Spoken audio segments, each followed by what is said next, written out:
Hello everyone, welcome back to study central. इस video में discuss करने वाले हैं ऑपरेशन ऑफ वर्ल्ड बैंक, यानी कि वर्ल्ड बैंक का काम कैसे कैसे होता है, क्या क्या ऑपरेशन उसको परफॉर्म करने पड़ते हैं।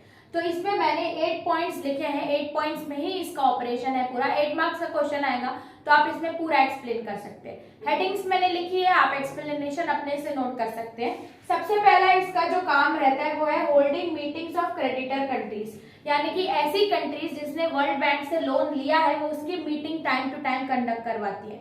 इससे क्या होता है, मीटिंग में वो जो भी डेवलपिंग कंट्रीज है उनको और लोन पास कराने में हेल्प करती है।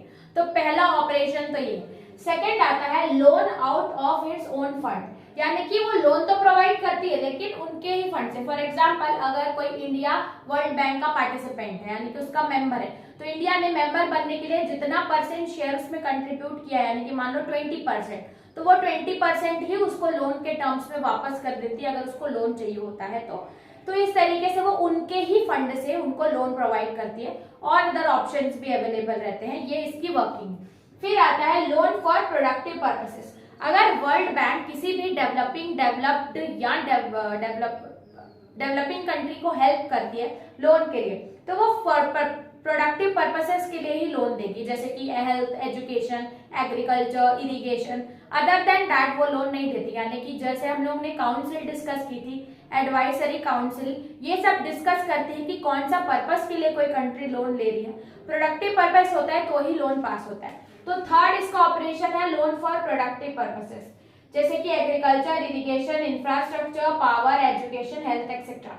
अब loan through guarantee. Loan through guarantee में सिस्टम क्या है, जैसे ही दो कंट्री वर्ल्ड बैंक मीटिंग्स करवाती है, फॉर एग्जांपल इधर डेवलप्ड कंट्री की मीटिंग हो रही है और इधर लेस डेवलप या डेवलपिंग कंट्री की मीटिंग हो रही है, ठीक है।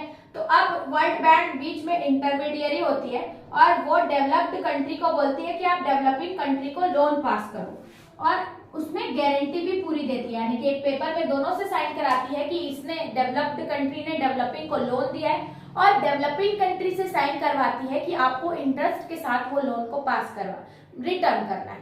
तो ये काम भी करता है, यानी कि लोन थ्रू गारंटी भी वो प्रोवाइड करती है। मेंबर कंट्रीज में जो डेवलप्ड कंट्रीज है वो डेवलपिंग कंट्रीज को लोन दिलवाती है, ठीक है। फिर आती है इंटरनेशनल फाइनेंस कॉर्पोरेशन। ये इसका सब्सिडरी पार्ट है वर्ल्ड बैंक का। वर्ल्ड बैंक अगर लोन नहीं देती है तो इंटरनेशनल फाइनेंस कॉर्पोरेशन 1956 में एस्टैब्लिश हुआ था। ये भी बाकी कंट्रीज को लोन प्रोवाइड करता है as a subsidiary institution. Seventh है to solve international problem. Internationally जो भी प्रॉब्लम्स होती है, चाहे वो जैसे स्वेज कैनाल का प्रॉब्लम था या उनके बॉर्डर या रिसोर्स या रिवर सिस्टम से रिलेटेड, वो प्रॉब्लम भी वर्ल्ड बैंक सॉल्व करती है। Then technical assistance. Technical assistance उनको प्रोवाइड करती है। लोन प्रोवाइड करने के बाद ऑब्वियस सी बात है कि अगर उनको कोई प्रॉब्लम आती है तो वो उससे अपना टेक्नोलॉजी अपडेट कर सकते हैं। फिर ट्रेनिंग प्रोग्राम भी कंटिन्यू वो वर्ल्ड बैंक ऑर्गेनाइज कराते रहती है। पूरे वर्ल्ड भर में अलग अलग कंट्रीज से वो एक्सपर्ट्स मंगाती है, जैसे कि banking, tax, accountants, other officials, ये सबको मंगाती है ताकि उनको ट्रेन हो पाए कि how to operate a banking system. तो इस तरीके से ये ऑपरेशन ऑफ वर्ल्ड बैंक था। 8 मार्क्स के क्वेश्चन में आप 8 पॉइंट्स को आसानी से लिख के आंसर स्कोर मार्क्स स्कोर कर सकते हैं। तो देखते हैं इस चैप्टर का नेक्स्ट टॉपिक नेक्स्ट वीडियो में। तब तक के लिए थैंक्स फॉर वॉचिंग।